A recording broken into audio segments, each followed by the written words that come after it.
د شپې په کومه حصہ کې ښځه او خاوند کوروالی کوي او دغه حصہ چې دغه ډیره زیاته پیدامنه ګڼل کیږي. نن تاسو سره یو ډیر نوي معلومات شریکوم، داسې معلومات چې په دغه دوران کې په دغه وخت کې به تاسو ډیرې مسلې حل کېدلی شي. نو دا ویډیو را سره تر اخره وګورئ. په دې ویډیو کې ډیر داسې پټ رازونه او معلومات شته دي چې یقینا تاسو دپاره به نوي وي.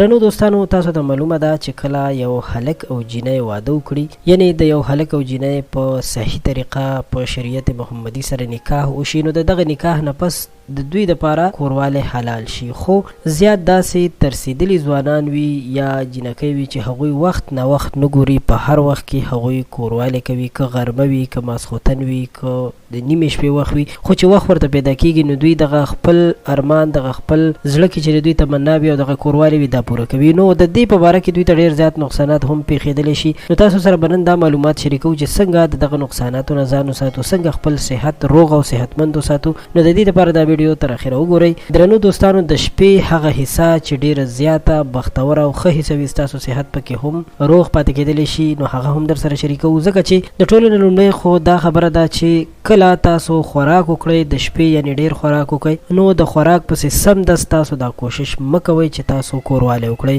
د هغې څه نقصانات دي. نقصانات یې دا دي چې که تاسو د شپې 8 بجې روټۍ وخوړله او ورپسې سمدست تاسو 9 بجې خپلې کمرې ته لاړئ، ځان مو تیار کو، کوروالی ته مو ملا وتړله، نو په دغه دوران کې داسې څه پیښېدلی شي چې مسلسل تاسو هره شپه یا 2-3 میاشتې مسلسل دا عمل وکړئ، نو ستاسو ورسره خېټه غټېدلی شي، د ښځې هم ورسره د وجود مختلفې حصې غټېدلی شي. نو د دې د وجې نه د داسې کار نه ځان ساتل پکار دي. او که تاسو هر کله د دغسې کوروالی کولو نیت لرئ، نو د شپې 3 بجې 2 بجې دا داسې وختونه دي چې کومه روټۍ تاسو د شپې 8 بجې خوړلې وي هغه په صحیح طریقې سره هضمه شوي وي، نو چې کله هغه هضمه شي نو ستاسو د دغه مشکل حل کېدو مخنیوی کولی شي. او که نه هغه نوي هضمه شوي او تاسو سمدست کوروالی وکړئ، نو دا ستاسو دپاره ډېر لوی نقصان پېښولی شي. د معدې دردونه، قبض او مختلف قسم مرضونه هم د دې د وجې پیدا کېدلی شي. او که بیا هم تاسو په وخت باندې کوروالی کول غواړئ، نو بیا داسې کوئ چې د شپې روټۍ کمه خورئ یا بیخي یو څو نړۍ کوئ. کله چې تاسو کوروالی کوئ د هغې نه پس بیا تاسو روټۍ خوړلی شئ.